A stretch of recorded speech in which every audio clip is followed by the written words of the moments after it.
大家好，我是 GSHC 国际代孕的负责人申佳。今天呢，我跟大家谈论一下什么是 outside monitoring。在你们收到的一些账单中，尤其是在信托账户的账单中，你可能会看到一个费用叫做 outside monitoring。什么叫做 outside monitoring 呢？这个费用呢，通常发生在孕母的移植之前或者是孕母的移植之后。monitoring 呢，其实就是一种监控的意思。那么 outside 呢，就是指之外的。那么这个呢，其实是相对于您的试管诊所而言的。那么每一个客户呢，跟自己的试管诊所的整个的这个套餐的形式或支付的费用的形式会不太一样。那么很多试管的这个，尤其是代孕的这个部分的话呢，它的医疗费用呢都会打包在一个套餐里面。那么也就是说，如果您的孕母在移植前或移植后的话，如果来到您的诊所去做超声或者是血液检查的时候呢，这部分的费用呢是包括在您的套餐里的。那么相反，如果这个孕母她住的离诊所比较远，她不能够到您的诊所去做这份检查的话，那么她就需要呢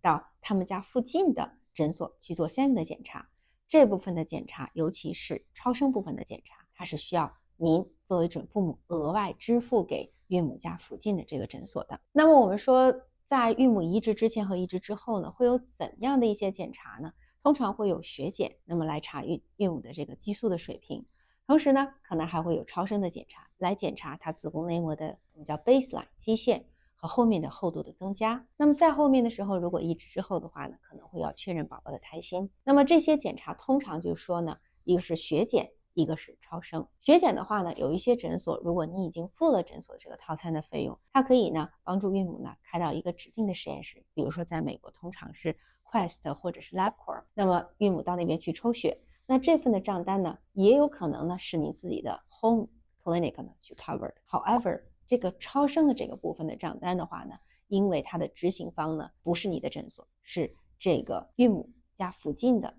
或者是试管的诊所，或者是 imaging center， 这一部分的费用呢是额外需要付的。像我们的费用预估上呢，我们通常会把这部分的费用呢